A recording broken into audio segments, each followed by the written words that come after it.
अस्सलाम वालेकुम। आज पूरी कौम मुबारकबाद की मुस्तहिक है। आज सिर्फ मैं ही खुश नहीं, वो तमाम लोग खुश हैं जो कि अरशद नदीम को स्क्रीन पर कल का देख रहे हैं और इस कामयाबी को सेलिब्रेट कर रहे हैं। बिलाशुबा अरशद नदीम पूरे पाकिस्तान का फख्र है और पूरे पाकिस्तान के दिल इस वक्त खुशी से जो हैं वो हमें उमड़े हुए नज़र आ रहे हैं। हर कोई अरशद नदीम के पिक्चर्स सोशल मीडिया पर, हर किसी के व्हाट्सएप स्टेटस पे नज़र आ रही है। इंस्टाग्राम, फेसबुक, ट्विटर, हर जगह पर इस वक्त अरशद नदीम ही नज़र आ रहे हैं और होना भी चाहिए। 40 साल का इंतज़ार जो है वो ख़त्म हुआ है और इतनी ज़बरदस्त और शानदार कामयाबी पाकिस्तान के नाम आई है। और वो क्या मनाजिर हैं जब अरशद नदीम अपनी कामयाबी को सेलिब्रेट करते हुए अल्लाह ताला के हुजूर सर्वसजूद होते हैं और अल्लाह ताला का शुक्र अदा करते हैं। पाकिस्तान के लिए ये बहुत बड़ा फ़ख्र है और इसको हर जगह पर सराहा भी जा रहा है। गोल्ड मेडल जीत के अरशद नदीम ने ना सिर्फ अपना नाम बनाया बल्कि अपने मुल्क का नाम भी रोशन कर दिया। हमारे साथ हमारे सीनियर रिपोर्टर्स मौजूद हैं, उनकी तरफ चलेंगे और इस कामयाबी को हम भी मिलकर सेलिब्रेट करेंगे। राव दिलशाद हुसैन साहब और इरफान मलिक ने ज्वाइन किया। अस्सलाम वालेकुम। राव साहब क्या कहेंगे? यकीनन जैसे आप खुशी का इजहार अपने अल्फाज के ज़रिए कर मुस्कुराहटें आप भी बखेर रही हैं, इसी तरह से जब हमने रात को देखा तो एक वो ख़ास किस्म का जोश था और ख़ास तौर पर उस वक्त उस वक्त जब पहली थ्रो नहीं कर सके अरशद नदीम तो थोड़ा सा उस वक्त झटका भी एक लगा कि ये तो हमारी एक आखिरी उम्मीद है। और सिर्फ मुझे लगता है कि 17-18 का दस्ता था टोटल पाकिस्तान का और उसमें से 8 लोगों का दस्ता था। 26 करोड़ की आबादी और 8 लोगों का दस्ता। इसके मुकाबले में बहुत सारे ऐसे मुल्क हैं, 3 मुल्क हमने देखे, 3 मुल्कों की आबादी जो यूरोप के हैं वो पाकिस्तान से 50% कम है, लेकिन वहाँ पर जो एथलीट्स की रेशो है वो पाकिस्तान से कई गुना ज़्यादा है और सैकड़ों की तादाद में वहाँ पर एथलीट है। तो इस वक्त ये ओलंपिक शुरू होने से पहले इस तरह के मवाजने भी हमारे सामने थे, मगर एक होप थी। प्रीवियस जो ओलंपिक्स की गेम्स हुए कोरिया में तो वो भी मैंने देखे। जेवलिन थ्रो के वाले से बहुत ज़्यादा इल्म नहीं कि ये गेम किस तरह की, लेकिन देखने का बड़ा मौका मिला और सर फखर से बुलंद उस वक्त भी हुआ। टॉप में उस वक्त सेकंड थे अरशद नदीम और इस मरतबा गोल्ड मेडल माशाल्लाह से लिया। और नीरज चोपड़ा उस वक्त वही तो मैं कह रही हूं, जब मध्य मुकाबला होना इंडिया का कोई फर्स्ट थे और इस मरतबा जो सूरत हाल है वो इस तरह की हुई। लेकिन अब ये 118 साल जो रिकॉर्ड ब्रेक किया है अरशद नदीम में, ये बहुत बड़ी अचीवमेंट है पाकिस्तान और की। गोल्ड मेडल 40 साल बाद इससे अब पैगाम ये जाता है कि जो हमारे यहाँ ओलंपिक एसोसिएशन, ख्वाह वो पंजाब की सतह पर हो, पाकिस्तान की सतह पर हो, इन सारे खड़ूस चेहरों को यहाँ से हटाया जाए। ये कब्ज़ा ग्रुप, कब्ज़ा माफिया जो मुख्तलिफ एसोसिएशंस पर काबज़ हैं, जिस तरह से क्रिकेट से ख़ात्मा हुआ इसी तरह से दूसरी स्पोर्ट्स से भी ख़ात्मा करवाएं और अरशद नदीम ही नहीं और भी बहुत सारे ओलंपियंस हैं, इनको आगे लाएं, इनकी खिदमात से मुस्तफ़ीद हों। ये अब मियाँ चन्नू के गाँव से उठकर अरशद नदीम ने पाकिस्तान का सर ना सिर्फ फखर से बुलंद किया बल्कि वो जो मूवमेंट है वो शेयर नहीं की जा सकती। ये अब रहती दुनिया का एक रिकॉर्ड रहेगा कि फलां टाइम में अरशद नदीम ने ये रिकॉर्ड बनाया था। इरफान साहब, घर में कोई कामयाब हो, फर्स्ट पोजीशन लेकर आए तो प्राउड जो फील होता है वो महसूस हो रहा है ना? प्राउड की आपको, मैं इतना एक्साइटेड था कि मैं आपको बताऊं कि मैं 10-11 बजे के बाद सो जाता हूँ। लेकिन इसके लिए मैं स्पेशल जागा, मैंने कहा ये देखना है।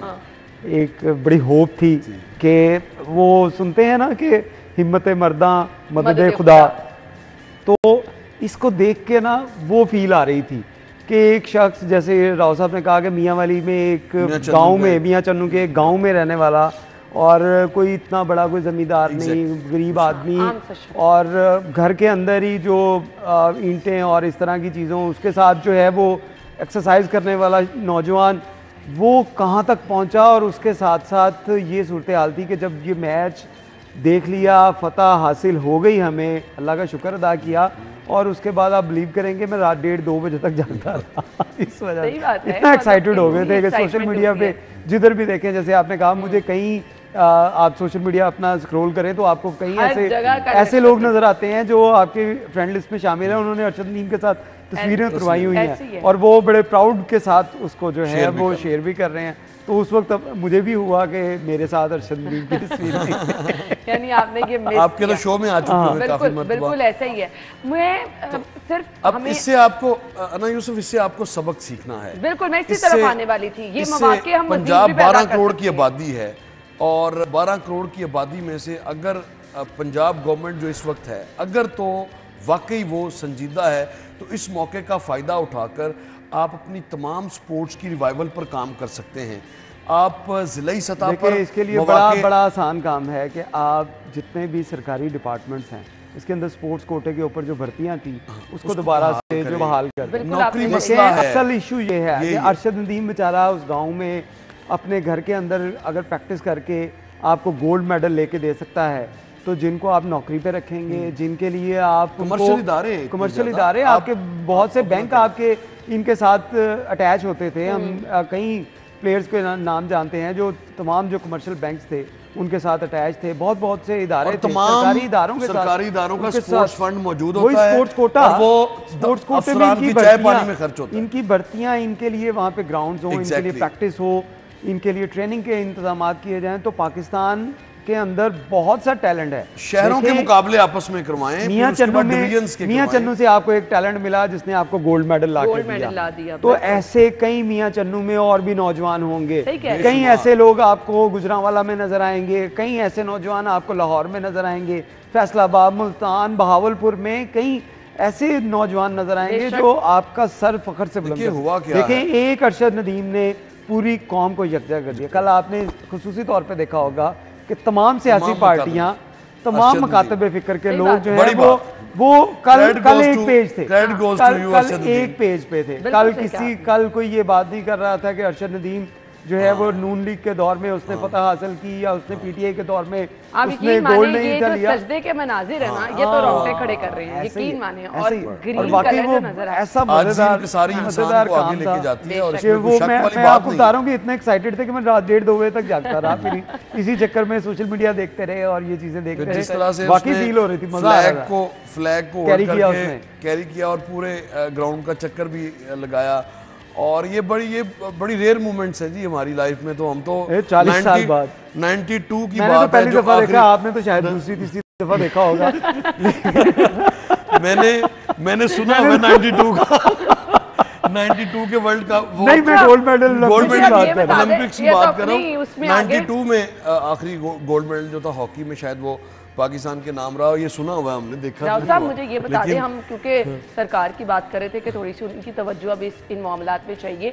बाकी अगर खेलों से कंपैरिजन करें ना तो चले बजट दरकार होता है, अच्छे खासे पैसे लगते हैं, इस पे तो नहीं मुझे लगता। अच्छा देखिए, स्पोर्ट्स की मिनिस्ट्री है अब फैसल खोखर के पास जी, वो संजीदा भी नजर आते हैं। उन्होंने बोर्ड बनवाया और फिर वो जो एक खला था वो पूरा करवाया।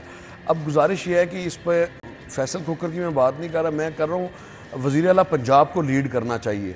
तमाम डिस्ट्रिक्ट की जो एसोसिएशंस हैं स्पोर्ट्स की, वो ऑन मेरिट ग्राउंड उनको सबसे तो पहले उनकी करे और फिर उनको पैसे की इतनी जरूरत नहीं है, यहाँ पे आपकी डेडिकेशन की जरूरत है। जस्ट डेडिकेशन, सिर्फ आपकी डेडिकेशन होगी, आप जो बात पहले की है, जो आपने पहले बात की है कि job is necessary for the players, आप इस बात को सेट असाइड नहीं कर सकते। नहीं, बिल्कुल वो बड़ा जरूरी है, रोजी रोटी। अब मैं मिसाल के तौर पे हमारे दौर में क्रिकेट का जो एक बैग था, क्रिकेट बैग मुकम्मल बेहतरीन किट बैग जो था वो 20,000 रुपए का बन जाता था। आज वो 1,25,000 में भी नहीं बनता। अब मुझे बताएं, जो बॉलर ने शूज पहनने हैं वो 45,000 से स्टार्ट हो रहे हैं, तो कौन खरीदेगा? दूसरी तरफ बिजली के बिलों ने मार दिया। बिजली के बिलों ने, यकीन करें, बच्चों के कद बढ़ने बंद हो जाने अगर इसी तरह से बिजली के बिल अच्छी बातें हो रही हैं। अभी आप बिजली ना डिस्कस करें प्लीज। अच्छी खासी खुशी की बात हो रही है, स्पोर्ट्स हैं, इनको कब्जा माफिया से छुड़वाएं।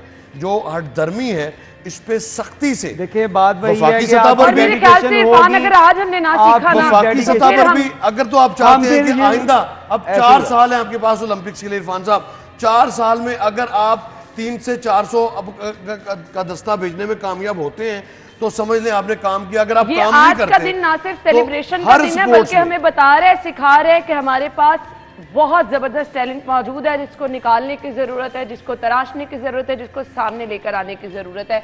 आज के दिन से अगर सबक सीख लेंगे तो बहुत सारे अरशद नदीम इसी तरह से गोल्ड मेडल लेकर आते रहेंगे, पाकिस्तान का नाम रोशन करते रहेंगे। गुड लक अरशद नदीम, आप पूरी कौम का फख्र हैं। आपको बहुत बहुत मुबारकबाद, पूरी कौम को बहुत मुबारकबाद। आते हैं जी ब्रेक के बाद, फिर इन पे बात करेंगे। स्टे विद अस।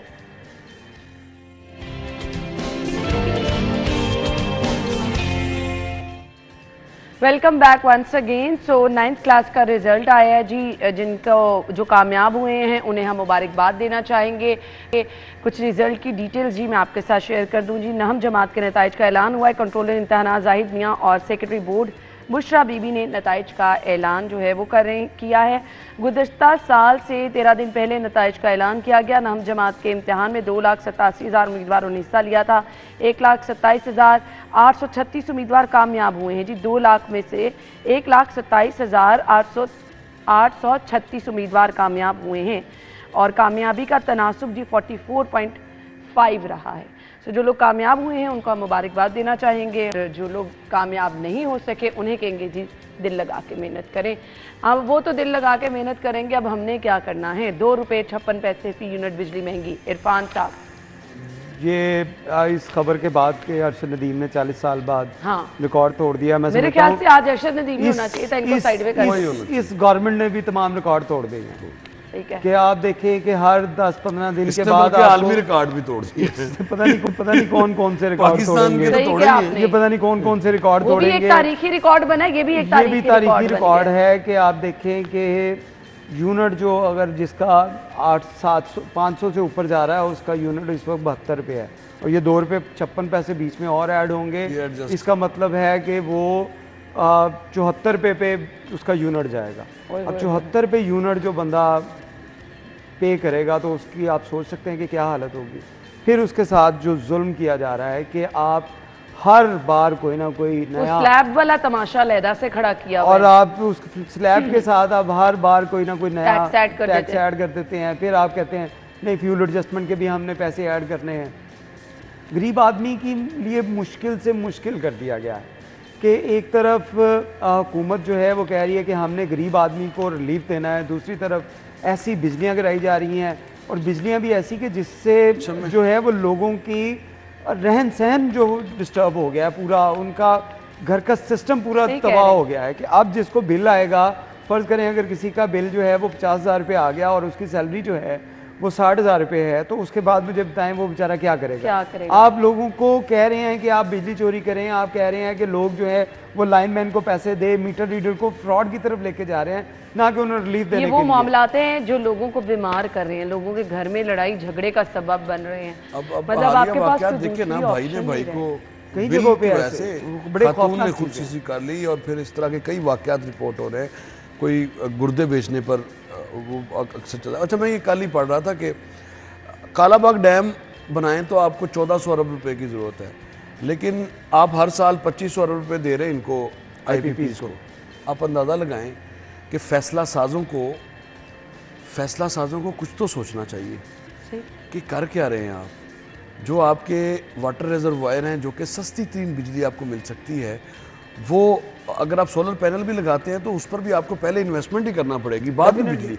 लेकिन अगर वही इन्वेस्टमेंट आप अगर आपके जो वाटर रिजर्वायर हैं इन पर अगर आप करते हैं तो उससे आपका ना सिर्फ पानी का मसला हल होता है बल्कि बिजली का मसला और फिर आइंदा 50 साल के लिए होता है। और बजाय इसके कि आज जो आपने 90s से अब तक IPPs का ये सिलसिला शुरू हुआ और IPPs वालों को भी पता नहीं, ये अब हैरानगी की बात है कि इतना कुछ हो रहा है मुल्क में, इनको भी शर्म नहीं आती। और ख़ास तौर पर वो IPPs जो पैसे दे रहे हैं उनको नहीं आ रही तो जो लेने वालों को क्यों आएगी। तो पैसे नहीं होता, देखें जो देने वाले हैं वो ख्याल करें ना। कैपेसिटी चार्जेस के नाम पे वो आपकी बात बिल्कुल ठीक है, लोगों का खून निचोड़ा जा रहा है। जब आप बाहर किसी को अगर कोई दर हकीकत तो वो तो चुप करके ये ले लेगा। जो फ्यूल एडजस्टमेंट के पैसे आपको पड़ते हैं ये उसी किसी ना किसी मद में आपको अदा करने पड़ते हैं और कोई ऐसा हफ्ता नहीं गुजरता, कोई ऐसे 5 दिन नहीं गुजरते जब बिजली की महंगी होने की खबर जो है वो मतलब ना आ रही हो। कभी पेट्रोल महंगा, लोगों की जिंदगी महंगी, इन्हीं के गिर्द हमारी जिंदगी घूम के रह गई है। और मसला ये है जब तक ये मामला हल नहीं होंगे। मसला ये है, हम पहले कई मरतबा ये इरफान साहब बात कर चुके हैं कि आप ये जो V8 गाड़ियों को, जहाजी नुमा गाड़ियां जो सड़कों पर आप लेकर फिरते हैं और बिलियंस ऑफ रुपीस का आप फ्यूल खर्च करते हैं, ये जो फ्यूल आप खर्च करते हैं, चले हमारा काम तो है ना, हम करें तो सही ना, हम आम आदमी की बात करें तो सही ना, फर्क तो नहीं पड़ता। ये जहाजी प्रोटोकॉल इनके कब खत्म होंगे? इस वक्त रोटी आपने रिटायर्ड लोगों को 10-10, 12-12 लाख रुपए आप पेंशन दे रहे हैं, क्या आप कानून पास नहीं कर सकते कि ऐसा नहीं होना चाहिए? मुल्क अफोर्ड नहीं कर सकता? चले आप जिनको प्यारी होती हैं वो ऐसे नहीं करते। देखें आईपीपीज के जो लोग जिनकी बातें आप कर रहे हैं वो 40 के करीब ऐसे खानदान, 40 के करीब ऐसे खानदान हैं जो 50% जो हुकूमतें बनाते हैं, जो हुकूमतें बनाते हैं, जो हुकूमतें गिराते हैं। इंटरेस्टिंग बात ये यही वजह है कि कोई भी गवर्नमेंट आएगी तो वो इनके साथ जो मामला को इस तरह तय नहीं करेगी। तो ये मामला जो है, हम B8 को रोते रहे हैं, हम ये नहीं रोते कि जो लोग B8 में सफर कर रहे हैं वो इसी वजह से कर रहे हैं कि वो IPPs के साथ उनके मुआहदे हैं, इसी वजह से वो B8 पे सफर कर रहे हैं, इसी वजह से वो हुकूमती ओहदों के ऊपर बैठे हैं। अगर वो लोग ना बैठे हों तो फिर ये IPPs के साथ वो बात कर सकते हैं, आप बात कर सकते हैं, आप बात कर सकते हैं। मैं इस बात पे आवाज़ उठाऊंगा कि इस पे हमें जो है वो करना चाहिए। इंडस्ट्रियलिस्ट जो है, आपको धरना पता होगा इस्लामाबाद में चल रहा है इतने रोज से, ये लोग करेंगे जिनके मसाइल हैं। वो लोग क्यों करेंगे जो खुद B8 में जिनकी आप जिक्र करते हैं, उनको हुकूमतों में बिठाया ही 39 खानदानों ने है। 39 खानदानों के बारे में खिलाफ कौन बात करेगा? वो कौन बात करेगा? वो कोई बात नहीं करेगा। बाद में इन्वेस्टमेंट करते हैं, उसके बाद फिर बेनिफिशियरी भी यही होते हैं। अब गुजारिश ये है कि अब तो कुछ बचा नहीं है आपके पास, कितना खून निचोड़ेंगे आप? अब आपके पास ऑप्शन क्या है? मैं आपको एक देखिए, आपकी मैशत 6.5 पे जा रही हो या आपकी मैशत 7 पे ग्रो कर रही हो, तो चले डॉलर की फरावानी हो तो चले आप भी जी उसमें से बेनिफिशियरी हो जाए। लेकिन अब है क्या आपके पास? आपके पास बजट बनाने को लाले पड़े हुए हैं। आपकी हर आंख जो है वो, हर उम्मीद IMF से लगी हुई है नहीं है। और आप इसमें आपको छोटी सी एक चीज बताते हैं, आपको छोटी सी चीज बताते हैं कि अगर 1 रुपया बिजली के यूनिट में बढ़ता है, ये बांग्लादेश की हाल से नहीं सीख रहे, एक यूनिट बढ़ता है तो उसके बाद 60 अरब रुपया सिर्फ लेस्को सार्फिन की जेबों से निकलता है। 1 रुपया एक यूनिट पे बढ़ता है तो 60 अरब रुपया लेस्को सार्फिन की जेबों से निकलता है। यहाँ पे 2 रुपये 56 पैसे है, यानी कि कम अज कम जो 150 अरब जो है वो सिर्फ लेस्को, अभी इसमें पेप्को, हफ्को बाकी नहीं है, सिर्फ लेस्को के सार्फिन की जेब से 150 अरब रुपया जो है वो निकलवाया जाएगा। तो इसका हल आप इसका हल ठंडे कमरों में बैठने वालों को उन्होंने खुद क्या तजवीज़ यही है कि हम जो लाइटें भी चला के रखते हैं वो भी बंद कर दें, क्योंकि और तो कुछ हो नहीं सकता। मेरे ख्याल से ये परेशानी का नहीं, अब ये खौफ का आलम है। जिस चीज से आपको वाकई डर लगता है ना, लर्जा देने वाली, ये वो एलिमेंट है मुतहर्रिक, ये वो मुहर्रिकात है जिसकी वजह से वारदातों में इजाफा होता है और फिर लॉलेसनेस की तरफ आप बढ़ते हैं। हर बुराई की जड़ है, यही मसला है जिसने आवाम की जिंदगी अजीब कर दी। हम ब्रेक के बाद आएंगे जी अगली खबर की तरफ। स्टे विद अस।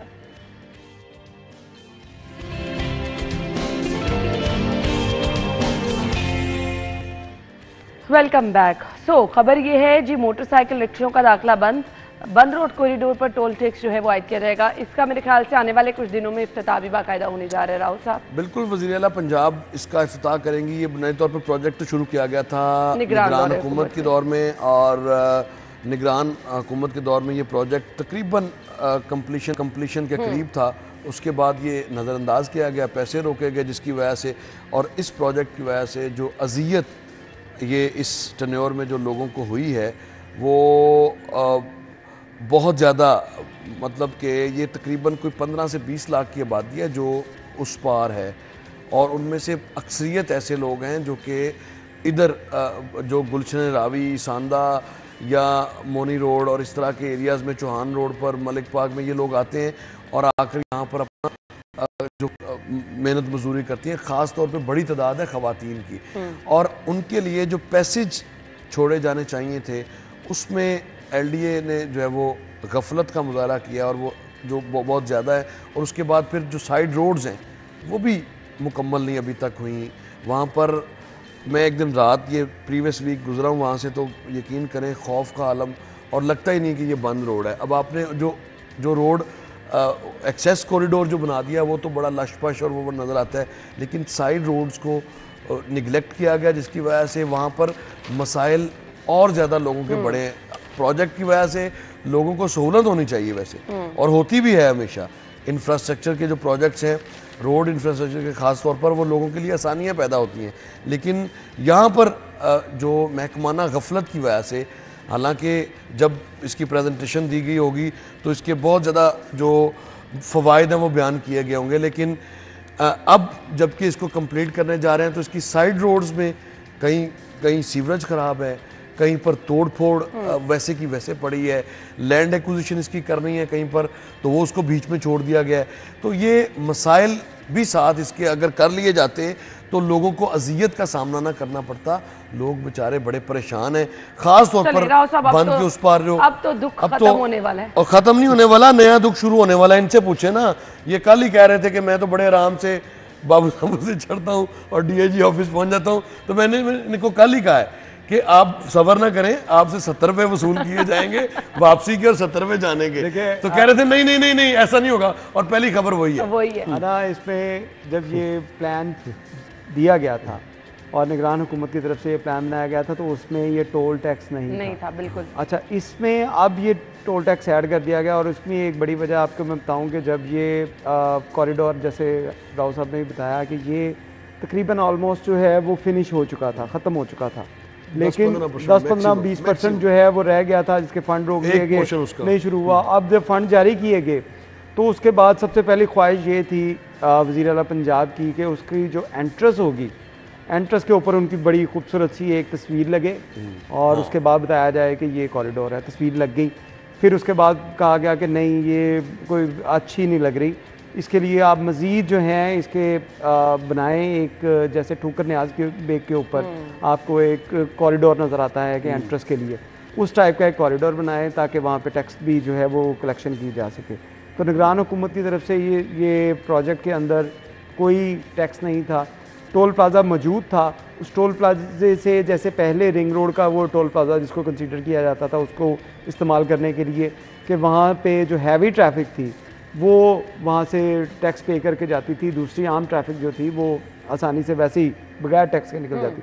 लेकिन अब इसके ऊपर मोटरसाइकिल और रिक्शा, इसको तो चले आपने अच्छा किया, इसको बैन किया, क्योंकि वो आपने एक कॉरिडोर बनाया जो स्पीडी आप लाहौर शहर से बाहर निकल सकते हैं और जहाँ पे भी आपने जाना है वो निकल सकते हैं। लेकिन उसके साथ साथ ये एक जुल्म है जो हुकूमत पंजाब की तरफ से कर दिया गया कि हर चक्कर के ऊपर आपने 70 रुपये एक दफ़ा चाहेंगे तो वापस आएंगे, वापस आने पर भी ये दोनों सूरतों में आपको देना पड़ेगा।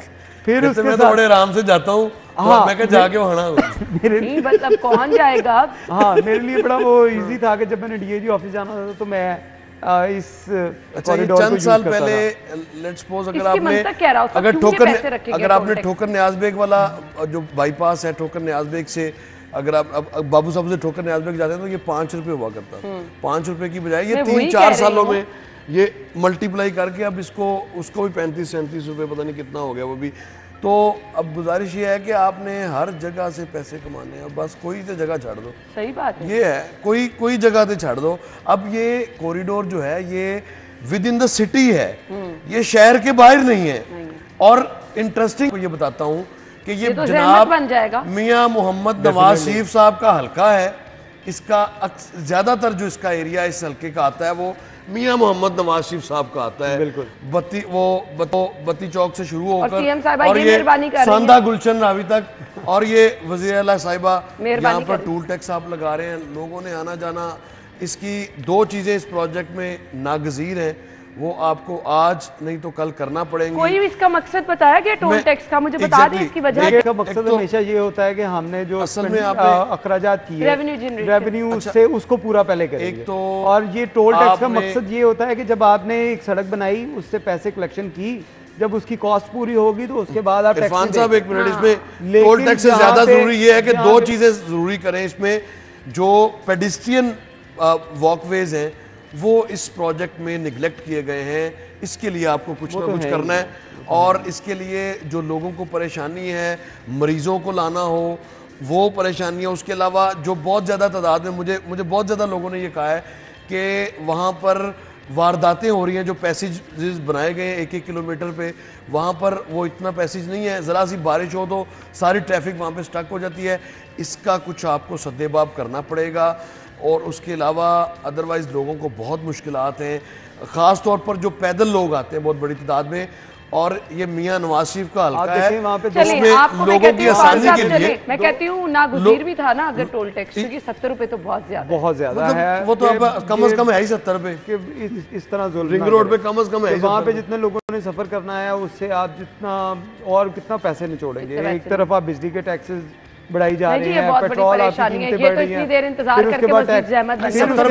उसके साथ भी वैसे फिक्स नहीं हुआ, लेकिन जो मिनिमम लिया जाता है तो टोल टैक्स वो 70 रुपए ही है। तो अगर आप एक दफा अगर आप रिंग रोड पर चढ़ते हैं, खुशी का इजहार करना है कि 70 रुपए पर कह रहे हैं कि ये बहुत ज्यादा है, ये तो इम्प्लीमेंट होगा तो पता चलेगा। हम ब्रेक के बाद आते हैं।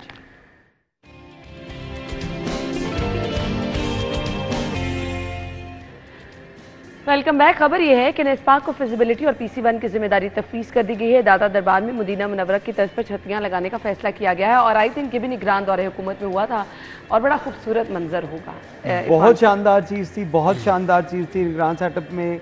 आप देखें कि हमें तो कई ऐसे लोग मिलते हैं जो कहते हैं कि वज़ीर आला पंजाब जो हैं वो मोहसिन नकवी साहब को 5 साल के लिए होना चाहिए। मुझे कई लोगों ने, और उसमें से ज्यादातर लोग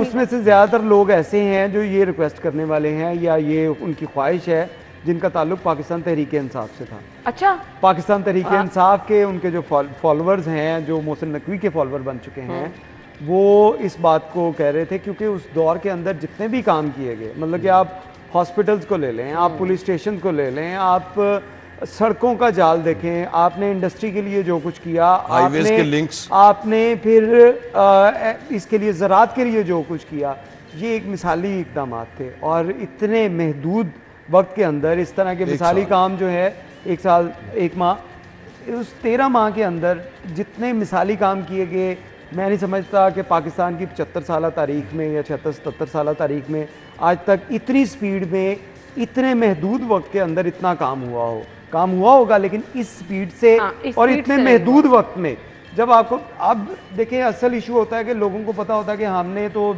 1 माह के लिए, हम तो 2 माह के लिए, हम तो 6 माह के लिए, हम साल के लिए, हम क्यों करें ठंडे कमरों में बैठे।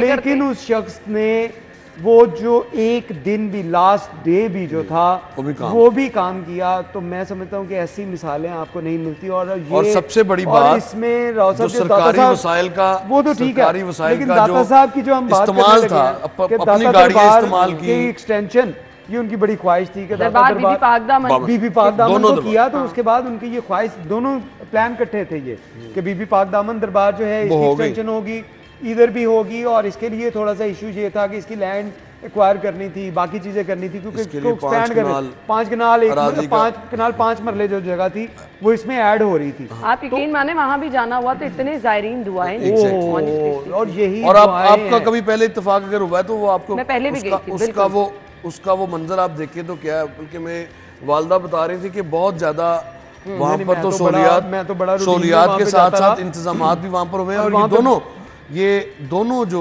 हमारे यहाँ ये असासा है बेसिकली लाहौर का, और लाहौर की पहचान है। दाता की नगरी एवं नहीं कहा जाता। और वहाँ पर काम शुरू हुआ, और जो पहली एक्सटेंशन हुई थी वो 90s में पहली एक्सटेंशन हुई थी। अब दूसरी एक्सटेंशन, ये इसहाकडार साहब ने बताया था कि वज़ीर आला पंजाब मोहसिन नकवी साहब के साथ खड़े होकर कि दूसरी एक्सटेंशन मोहसिन नकवी साहब के दौर में हो रही है, और ये यकीनन ये बहुत बड़ा। और फिर अब जो मदीने की छतरियों का नज़ारा आप लाहौर में बैठ के कर सकेंगे, मस्जिद नबवी का नज़ारा आपको, ये बड़ा शानदार चीज़ होगी, और बड़ा शानदार है जी, अल्लाह करे। और इसका आपने बहुत बड़ी 3D का आपने वो देखा होगा, जो प्लान था वो कितना जबरदस्त था, और उसके अंदर जिस तरह एक पुर फिजा किस्म का माहौल नज़ारा नजर आता था कि आपको वाकई वो मदीने की जो रौनकें हैं, वो 981 में उस पर इस तरह के आपको यहाँ पे नजर आएंगे। अगर ये बने तो इस पे इरफान साहब, इस पे कोई बहुत बड़ा बजट भी खर्च नहीं होना वैसे डेफिनेटली, लेकिन ये है कि जायरीन गर्मी हो या सर्दी हो, जायरीन की बड़ी तादाद वहां पर आती है चीजों के लिए और बजट बारिश मैटर नहीं करता की वजह से भी लोगों को तो छतरियां होंगी तो सहूलत यकीनन होगी और फिर नज़ारा जो है वो मस्जिद नबवी वाला लाहौर में बैठ के, तो ये बड़ी बात है जी। क्योंकि तो जिसके साथ इस प्रोजेक्ट को वैसे ही आपका एक्सटेंशन को भी जल्दी मुकम्मल किया जाए और साथ में जो ये एक नया जो छतरियों वाला प्रोजेक्ट है इसको भी जल्द से जल्द मुकम्मल किया जाए, ज़ायरीन को बहुत सहूलत मिलेगी। इरफान साहब, आपकी खबर है, मैं आ रही हूँ जी। 9 मई के बाद 7 दिन में सेफ सिटी अथॉरिटी से 81 वीडियो सामने आई। बानी पीटीआई की मशहूर माफिया फुटेजेस का बयान जी। बिल्कुल, आपने कुछ दिन पहले ये खबरें, बल्कि 2 दिन पहले आपने ये खबरें टीवी के ऊपर देखी थी, जिसमें वो उन्होंने कहा कि मुझे सीसीटीवी दिखा दें, चलो जी मैं माफ़ी मांग लेता हूँ, और क्योंकि हमने तो कुछ किया है नहीं। तो इसके बाद मैंने जो JIT इसके ऊपर वर्किंग कर रही थी तो उनको जाके हमने झंझोड़ा कि भाई आप लोगों के पास CCTV नहीं है, आप लोगों ने कुछ नहीं किया। बानी चेयरमैन जो हैं वो इस तरह के बयानात दे रहे हैं। तो उनकी तरफ से मुझे एक लंबी सी लिस्ट जो है वो थमा दी गई कि ये चीज़ें जो हैं वो हमने की। और उसमें एक मज़े की चीज़ थी कि जब ये इंसिडेंट होता है, ये अफसोसनाक, ये एक प्री प्लान्ड और दहशत गर्दों की तरह जो हमारे हसास मकामात थे और काबिल इज़्ज़त जो शहदा के मुजस्मे थे उनके साथ जो सलूक किया गया इन दहशत गर्दों की तरफ से, तो उसके बारे में हमने जब जॉइंट इन्वेस्टिगेशन टीम से रब्ता किया तो उन्होंने बताया कि पहले 7 रोज़ में, यानी कि 9 मई को ये इंसिडेंट होता है, उसके बाद 16 तारीख तक 7 दिन के अंदर सिर्फ सेफ सिटी अथॉरिटी की जो CCTV कैमराज की फुटेजेस थी उनकी तादाद 81 थी। वो 81 के अंदर तमाम जो एविडेंस कलेक्शन की गई कि इस 81 सिर्फ सेफ सिटी थी, इसके साथ जितने भी वर्कर वहाँ से पकड़े गए पाकिस्तान तरीके इंसाफ के, और जो शरपसंद जो जिना हाउस पे हमला कर रहे थे, जो हसास तनसीबात को जला रहे थे, तोड़ रहे थे, उन लोगों के अपने मोबाइल फ़ोन के रिकॉर्ड, उसके अंदर जो उन्होंने खुद वीडियोस अपलोड की, उनके सोशल मीडिया पे जो तस्वीरें जो बनाई वो हो गई। फिर उसके साथ साथ आपके जो प्राइवेट लोगों के कैमरे, जैसे आपके सिटी 42 के बाहर कैमरे लगे हैं, किसी फैक्ट्री के बाहर कैमरे लगे हैं, किसी घर के बाहर कैमरे लगे हैं, उन कैमरों से जो फुटेजेस ले गई वो तकरीबन उनकी तादाद 400 से ज़ायद है।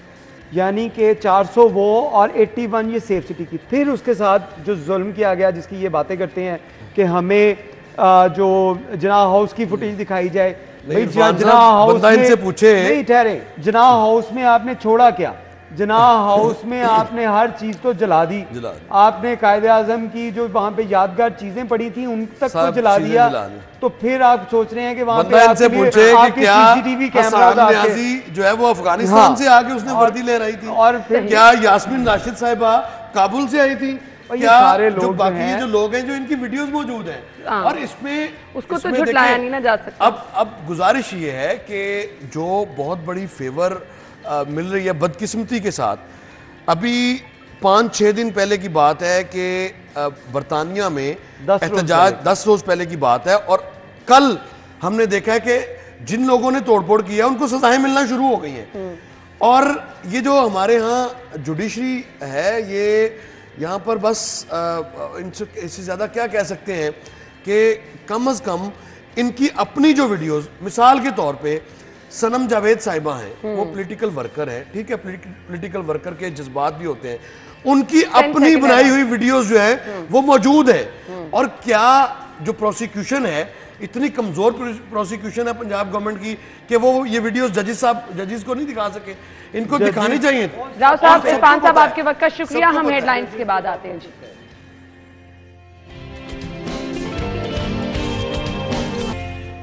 Welcome back once again. आज के प्रोग्राम का टॉपिक बहुत अहम भी है, बहुत बड़ा भी है, और वो जो कहते हैं ना, हर किसी की दुखती रग है। शहर लाहौर एक बहुत बड़ा शहर, और बड़े शहरों के बड़े मसाइल होते हैं, और बड़े मसाइल में से सबसे बड़ा मसला जिसे हम सरे फहरिस्त कह सकते हैं, टॉप ऑफ द लिस्ट कह सकते हैं, वो है इस वक्त महंगाई, जिससे हर कोई मुतासिर हो रहा है। हम, आप, स्टूडियो में बैठे हुए लोग बाहर निकले तो हर दूसरा बंदा माइक आगे करने की दे रहे, बस छिड़ जाता है महंगाई के ऊपर। अब महंगाई कंट्रोल करने का टास्क कुछ लोगों को दे दिया गया है। वो जो छोटे छोटे मसाइल कहने को किसी टाइम पर छोटे लगते थे, कि सब्जियों की कीमतें, स्टोर्स पे दालें जो पड़ी हैं उनकी कीमतें, गोश्त की कीमतें, चिकन के रेट आजकल आपके सामने 700 तक जा पहुँचे, 750 तक भी पहुँचे। सो ये चीज़ें महंगी तो हो रही हैं, लेकिन इस महंगाई के साथ साथ माफिया के पर काटने वाला भी कोई नहीं है। अब इसके लिए एक टास्क फोर्स तश्कील दी गई, जिसको ये जिम्मेदारी तफवीज़ की गई कि उन्होंने अवाम को सहूलत फराहम करनी है, महंगाई को कंट्रोल करना है। इससे पहले भी ज़िले इंतज़ामिया दावे बहुत करती रही कि महंगाई को कंट्रोल करने के लिए उनके एसी साहिबान मार्केटों में जाते हैं और सरकारी निर्खनामे पर अमल कराते हैं, लेकिन हमेशा वो सिर्फ ज़बानी जमा खर्च और कागज़ों की हद तक महदूद रहा। ये हम नहीं कह रहे, क्योंकि बाज़ लोग कह देते हैं जी आप तो स्टूडियो में बैठ के बातें कर लेते हैं। नहीं जी, हम अपनी स्क्रीन पर हर रोज़ आपको दिखाते हैं। हमारी टीम जाती है जी मुख्तलिफ मार्केटों में, रेट लिस्ट सरकारी भी आपको दिखाती है, दुकान पर निर्खनामा क्या है, अच्छी सब्जी किस कीमत पर मिल रही है, वो जो डीसी रेट पे सब्जी होती है उसकी क्वालिटी क्या है, वो भी आपको दिखाई जाती है। सो कोई ये नहीं कह सकता कि स्टूडियो में बैठ के बातें करना बहुत आसान होता है। अब आवाम को रिलीफ फराहम करना बहुत बड़ी रिस्पॉन्सिबिलिटी है। अगर चिकन महंगा है तो उस महंगाई के अलावा जो माफिया पर पैसे कमा रहा है उसको किसने कंट्रोल करना है, सब्जियां महंगी है तो किसने कंट्रोल करना है, फल महंगे हैं तो किसने कंट्रोल करना है। शहर में बड़े बड़े स्टोर्स हैं जहां से लोग जाके ग्रॉसरी करते हैं। कभी किसी ने जाके देखने की भी कोशिश की है कि वो जो दालें वहां पर मिल रही हैं वो किस कीमत पर मिल रही हैं, उनकी क्वालिटी क्या है। अगर कर रहे हैं तो जो टीमें तश्कील दी गई हैं वो अपनी रिस्पॉन्सिबिलिटी कैसे निभा रही हैं, जुर्माने सजाएं क्या की जा रही हैं, पहले जो टीमें कार्रवाइयाँ करी थी उनसे डिफरेंट ये टीम क्या कर रही है और आवाम को किस तरह से रिलीफ फराहम करेगी।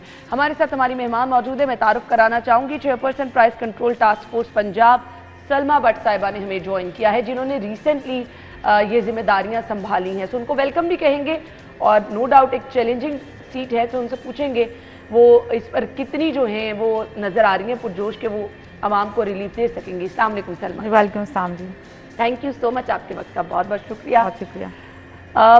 खासी चैलेंजिंग जॉब है जी। बिल्कुल, आपने भी बात की कि शहर लाहौर का सबसे बड़ा मसला महंगाई। मेरा ख्याल है शहर लाहौर का नहीं, ये पूरे पाकिस्तान का भी मसला है और पूरे पंजाब का। और अब क्योंकि इस पे वज़ीर आला मरीम नवाज़ शरीफ साहिबा जो हैं वज़ीर आला पंजाब, उनकी ये अव्वलीन तरजीह में से एक है कि हमें अशिया खुर्दनोश की जो रोज़मर्रा की खाने पीने की अशियाएँ, जिनको हम एसेंशियल कमोडिटीज़ भी कहते हैं, जिसमें आटा है, रोटी है, प्याज है, आलू, टमाटर, दूध है, चीनी, चावल, दाल, सब्ज़ी और फल हैं कुछ बुनियादी। ये चीज़ें ऐसी हैं जो हर घर में रोज़ इस्तेमाल होती हैं, बच्चे खाते हैं, घरों की हांडी पकती है, 2 वक्त का खाना इस पे बेस करता है। तो इसकी कीमतों को एज अ फर्स्ट प्रायोरिटी, उसके अंदर भी टॉप प्रायोरिटी के तौर पर इसको डील किया जाए और इसके ऊपर जो है कीमतों को उस दामों किया जाए जो मंडियों में से आ रही हैं या जो गवर्नमेंट रेट निकालती है। अब देखिए, ऑलरेडी महंगाई एक मसला है और चीज़ों की कीमत में वैसे ही इजाफा हुआ है, हर चीज़ की कीमत में। अब जो आपने एग्जैक्टली आपने एक बड़ी अच्छी बात की कि उसके ऊपर जो इजाफी जो इस वक्त शुतर बेमहार चल रही है मार्केट के अंदर प्राइसेस, और जिसमें दुकानदार जो हैं उनको लगता है कि उनको कोई पूछने वाला नहीं है, वो मनमानी जो वसूली कर रहे हैं।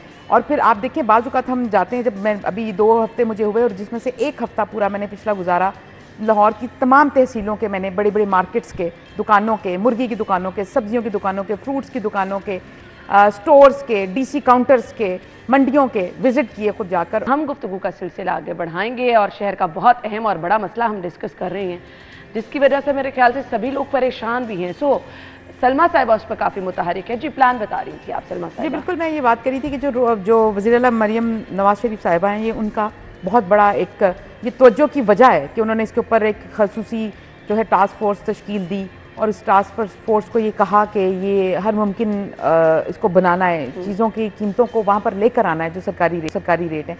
देखिए, महंगाई की वजह से ऑलरेडी रेट चीज़ों के ज़्यादा हुए हैं, लेकिन हम जिस चीज़ को भी कंट्रोल करना चाह रहे हैं सरेदस्त, वो ये है कि जो दुकानों पे बगैर किसी वजह के और बगैर नापे तोले कुछ ज़्यादा ही, अब अगर मुर्गी का रेट आज 594 रुपये है इस शहर में, तो अगर वो 640-650 की बिक्री, तो बहुत ज़्यादती है, शहरियों के साथ बहुत ज़्यादती है। एक तो अगर मुर्गी का रेट ज़्यादा हुआ और एक फिर ऊपर से दुकानदार जो उस पर एडिशनल 1-1 किलो के पीछे 40 रुपये, 60 रुपये, 50 रुपये सब्ज़ी में महंगे लिए जाते हैं। कल मैंने जब विज़िट के दौरान एक दुकान सील भी की अड्डा प्लॉट पे, वो बेसिकली ये कर रहे थे कि आपने आपकी शुक्रिया सिटी 42 का कि बर वक्त पहुँचते भी हैं और ख़बर भी देते हैं और आप लोगों में अवेयरनेस और आगाही दे रहे हैं इस शहर के लोगों में, तो उसके ऊपर जो वज़ीर आला की जो पॉलिसी है वो बहुत दो टोक और क्लियर है कि हमें ओवर चार्जिंग किसी सूरत कबूल नहीं है। और दूसरी चीज़ उसके ऊपर ये है कि हमने चीज़ों की सप्लाई भी मुमकिन बनानी है और कीमतें भी कंट्रोल में रखनी है।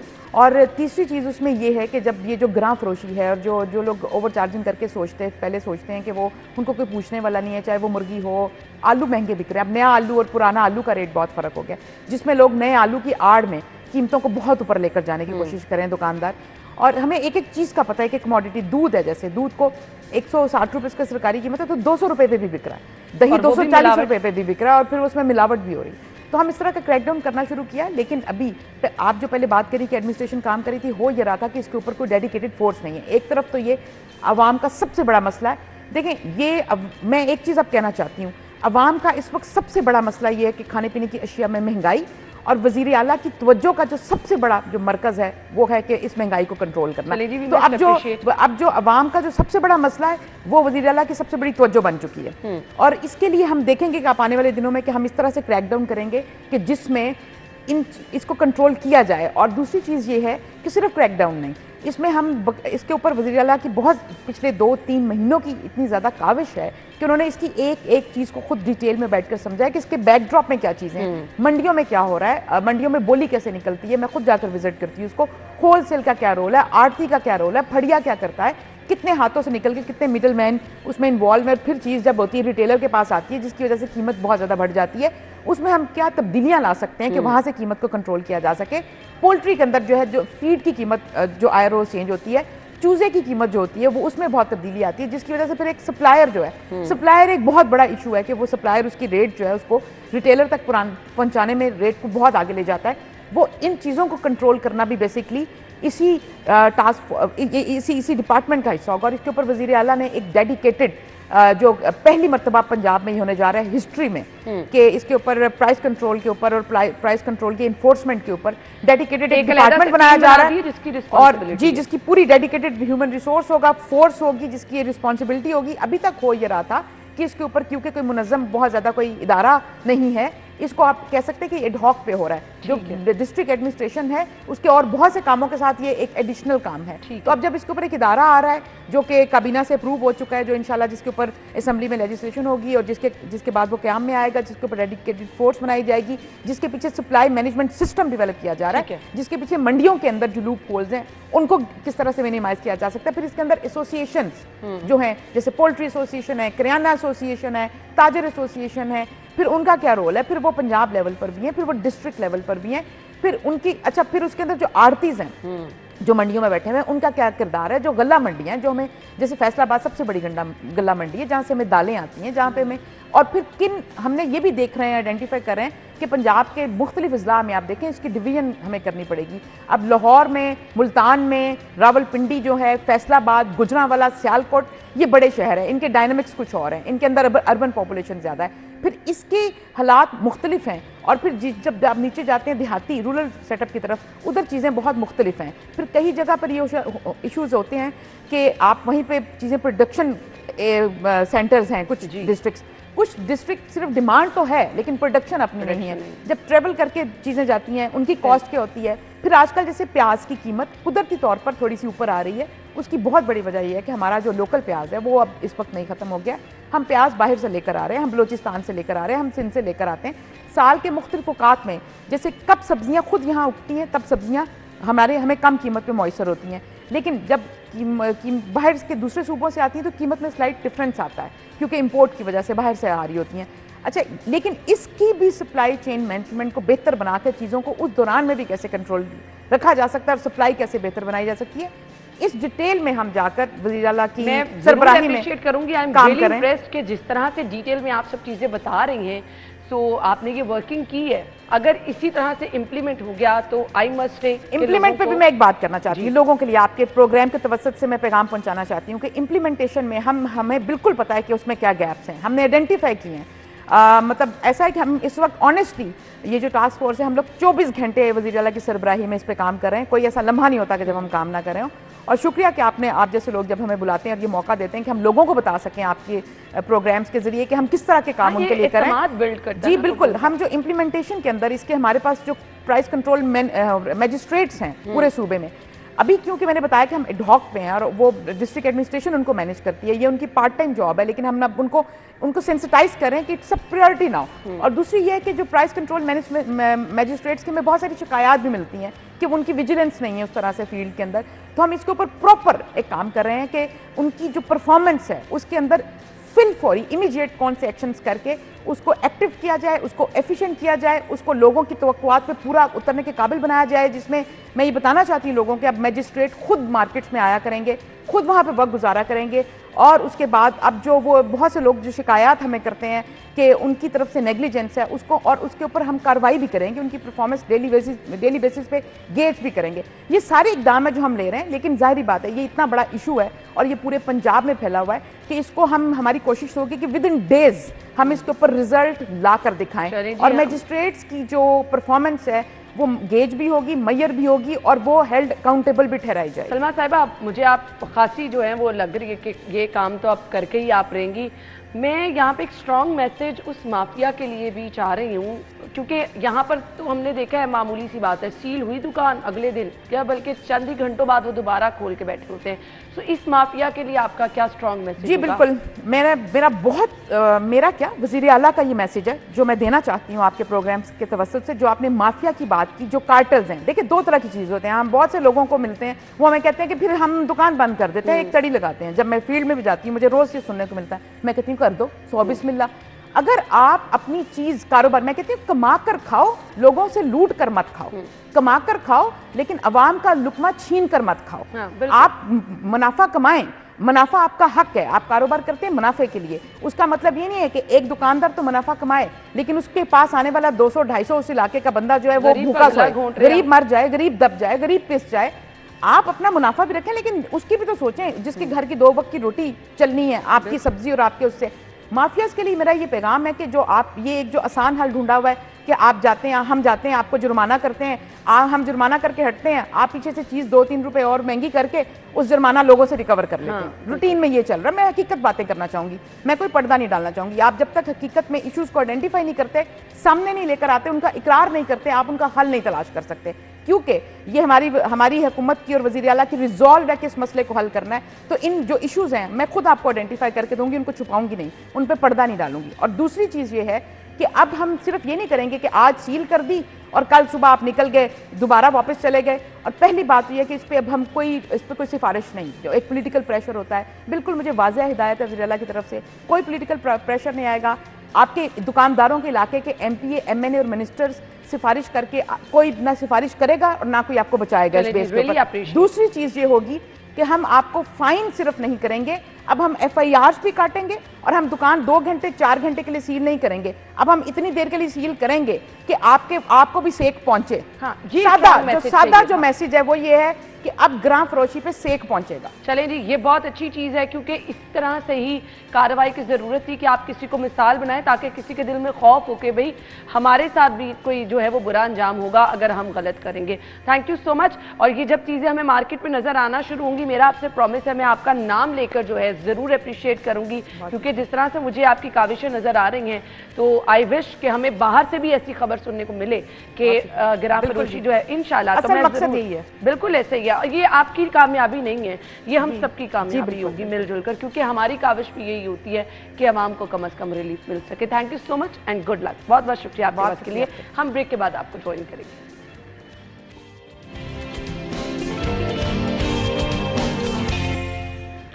स्टूडियो में आपको खुश आमदीद कहेंगे। आज का हमारा टॉपिक, क्योंकि जुमे के दिन हम ज़रूर एक ऐसा टॉपिक भी शामिल करते हैं जिसमें हमारे जो मजहबी स्कॉलर्स हैं आकर हमारी रहनुमाई करते हैं और कहीं ना कहीं जो हम चीज़ें गलत सोच रहे होते हैं ज़रूर उस पर रोशनी डालते हैं। जी, सफ़र के महीने का आगाज़ हो चुका है, बहुत सारे लोग मैं तो ये कहूँगी कि इस जदीद दौर में पढ़े लिखे लोग भी बहुत सारी चीज़ों को खुद ब खुद रिलेट कर रहे होते हैं और कह रहे होते हैं कि अच्छा माह सफ़र में आप कुछ खुशी का काम नहीं कर सकते हैं, किसी तरह की सेलिब्रेशन नहीं कर सकते हैं इसके लिए क्योंकि इस महीने में फ़लाँ चीज़ हुई फ़लाँ चीज़ हुई। हालांकि आप लोगों को इन चीज़ों का पता भी नहीं होता, ऐसी सुनी सुनाई बातों में।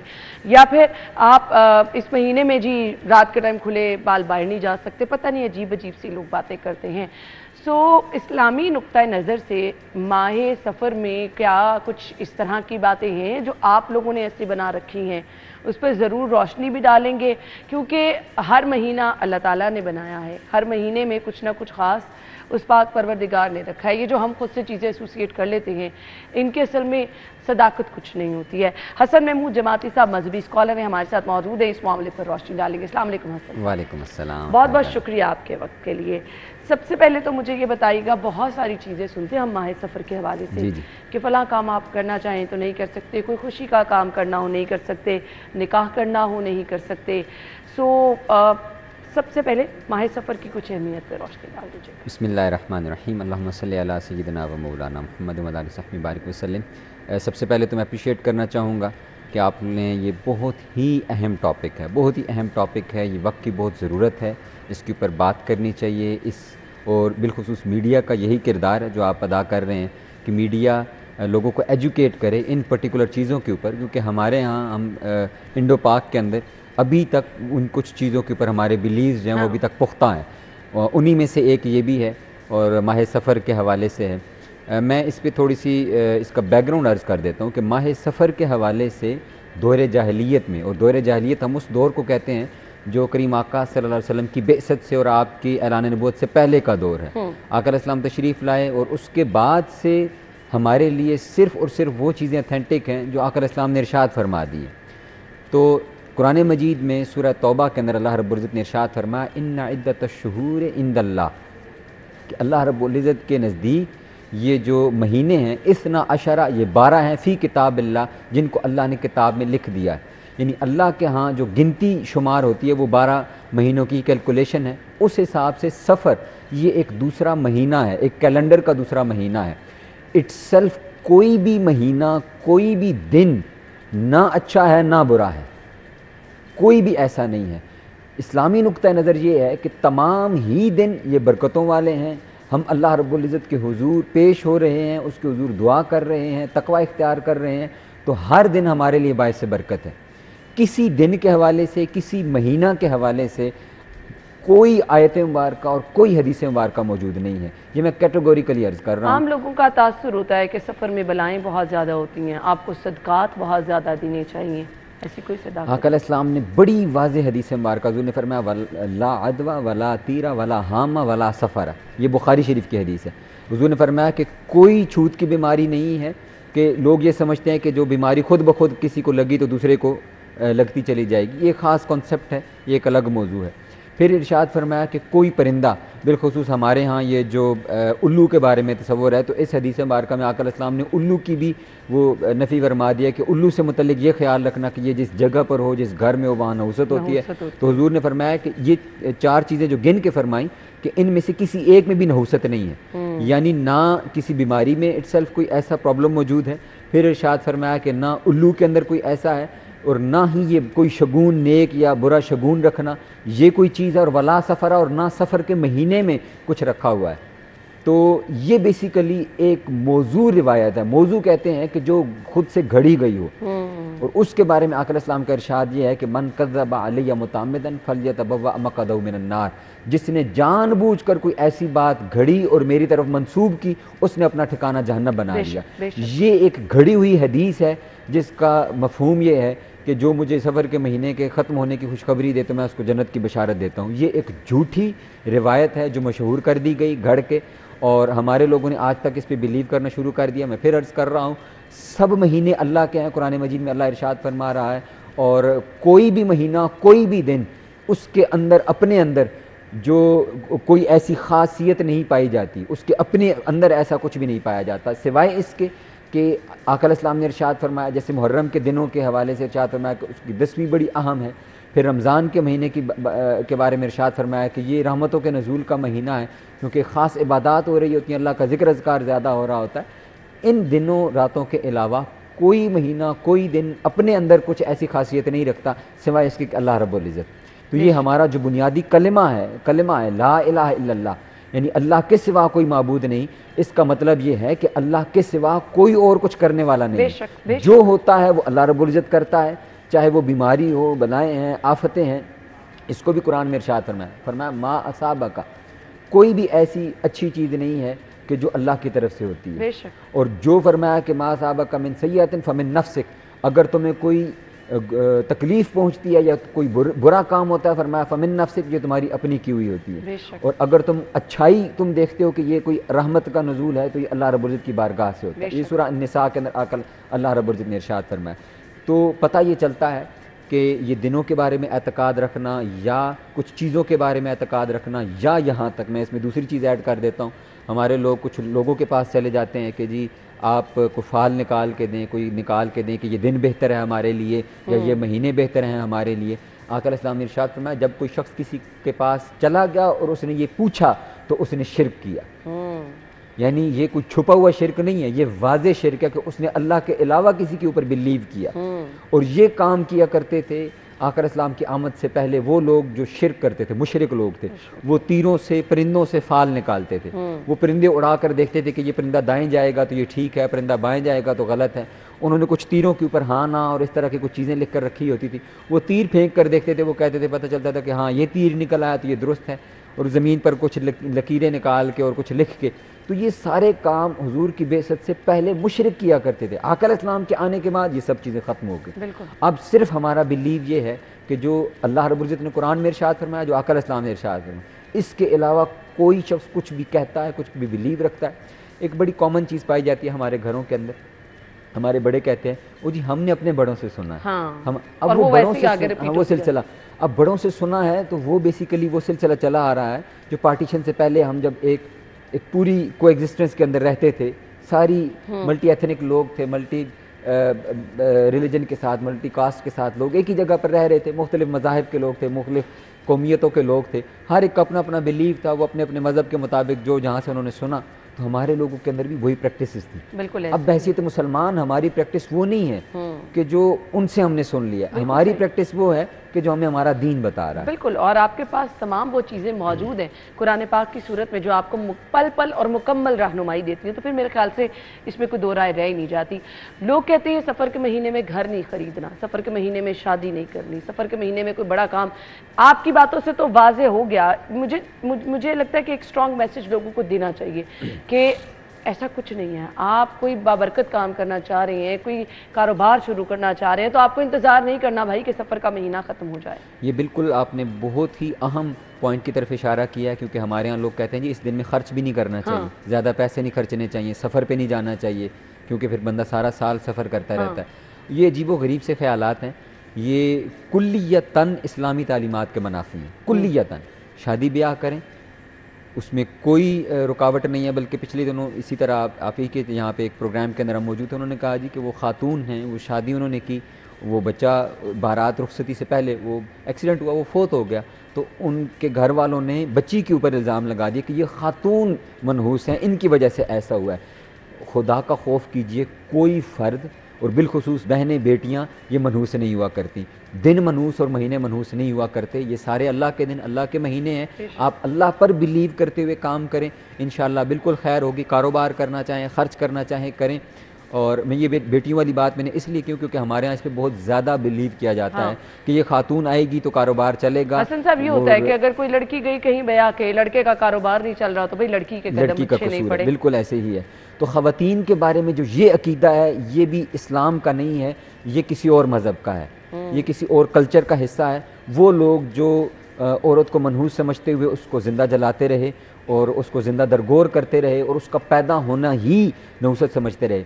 आका अलैहिस्सलाम का तो अमल मुबारक ये है, ये बड़ी तवज्जो के साथ मैं चाहूँगा कि हमारे ऑडियंस इसको सुने, कि पहली वही नाजिल हुई, आका अलैहिस्सलाम को हुक्म हुआ कि जाकर अल्लाह की तौहीद की दावत दें। लोग शिर्क कर रहे हैं। आका अलैहिस्सलाम पहली मरतबा एक ऐसी सोसाइटी के अंदर जाके लोगों को शिर्क की नफ़ी देने का पैगाम देने लगे। तो कोहे सफ़ा के ऊपर जब हुजूर खड़े हुए और मक्का के सारे बड़े बड़े सरदारों को और वो सोसाइटी जो बच्चियों को ज़िंदा दरगोर किया करती थी उनके सामने पैगाम देने के लिए आका अलैहिस्सलाम ने सैयदा कायनात फातिमा ज़हरा सलाम अलैहा को गोद में उठा के ये पहली तौहीद की दावत दी है। ये स्ट्रॉन्ग मैसेज था कि उनके कल्चर की भी नफ़ी की और अल्लाह रब्बुल इज़्ज़त की तौहीद की भी दावत दी। फिर आका अलैहिस्सलाम का अमल मुबारक ये था कि आका अलैहिस्सलाम सैयदा कायनात तशरीफ़ लाती तो हुजूर खड़े हो जाते, इस्तकबाल फरमाते, उनका हाथ चूमते और अपनी जगह के ऊपर उनको बिठाते। ये बेटियों का मुकाम और एहतराम इस्लाम ने बताया। हुजूर ने फरमाया कि जिसने बेटियों की तरबियत की, उनकी तालीम की, उनको तालीम और तरबियत दी, उनको पाल पोस कर बड़ा किया तो वो जन्नत में मेरे साथ है। तो इस्लाम तो रिवार्ड दे रहा है, ना कि ये कि बच्चियां जो हैं वो खुदा न खास्ता नहुसत है। किसी बच्ची के अंदर, किसी खातून के अंदर, किसी फीमेल के अंदर कोई नहुसत नहीं है। ये हमारी अपनी लैसा लिल इंसान इल्ला मा सा, इंसान के लिए सिर्फ वही है जिसके लिए वो कोशिश करता है। शादी के बाद बच्चे ने मेहनत करना कम कर दी है। उसने वो पहले उठता था टाइम पे, उठ के अपने काम खुद करता था। अब उसने बीवी पे डाल दिया कि जी वो कपड़े भी धो के दे, वो खाना भी बना के दे, वो कपड़े इस्त्री भी करके दे, सुस्ती खुद इख्तियार कर ली है। तो वो ये समझ रहा है कि वो खातून की वजह से। हमारे पास वक्त कम है, जो मैसेज हम आवाम तक पहुंचाना चाहते थे अहमद से आपने बहुत खूबसूरत अंदाज में कम से कम वो मैसेज पहुंचा दिए, इसलिए अपनी वो तमाम जहनी उलझने दूर करने के सफर के महीने में आप कुछ नहीं कर सकते। आपके वक्त का बहुत शुक्रिया, thank you so much. Break के बाद आते हैं।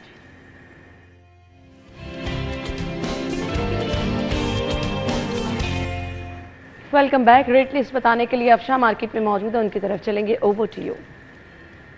ओपन मार्केट में सरकारी रेट लिस्ट की छुट्टी कर दी गई है। दुकानदारों की जान से मनमानी कीमतों पे सब्जियां और फल फरोख्त किए जा रहे हैं। सब्जियों के हवाले से हम बात करेंगे। सब्जियों की कीमतों के हवाले से अगर आपको मैं आज बताऊं तो ओपन मार्केट में उनकी कीमतें चढ़ी हुई हैं और शहरी सवाल से परेशान ही हैं। सबसे पहले बात कर लें आलू की, तो सरकार की जान से इसकी कीमत 80 रुपये मुकर्रर की गई है, लेकिन ये बाजार में 100 रुपये तक फ़रोख्त किया जा रहा है। प्याज की सरकारी कीमत 130 है, लेकिन ये 160-150 में फ़रोख्त किया जा रहा है। टमाटर की सरकारी कीमत 100 है, लेकिन ये भी जो है 190 तक फ़रोख्त किया जा रहा है। इसी तरह मटर की सरकारी कीमत 330 है, लेकिन ये 400 रुपये तक फ़रोख्त किया जा रहा है। शिमला मिर्च की सरकारी कीमत 210 रुपये है, लेकिन ये 290 तक फ़रोख्त किया जा रहा है। लींबू की सरकारी कीमत 400 है, लेकिन ये 500 रुपये तक फ़रोख्त किया जा रहा है। सब्ज़ मिर्चों की सरकारी कीमत 120 है, लेकिन ये 160 रुपये में फ़रोख्त किए जा रहे हैं। शिमला मिर्च की सरकारी कीमत 200 रुपये है, लेकिन ये भी जो है अपनी कीमत के बरक्स 50 और 60 रुपये इजाफे के साथ ही फ़रोख्त किया जा रहा है। शहरी सवाल से खासा परेशान है। वो कहते हैं कि फल हो, सब्ज़ी हो या सब्ज़ मसाला। बहुत शुक्रिया जी, अपना ख्याल रखिएगा। कल मुलाकात होगी। अल्लाह हाफ़िज़।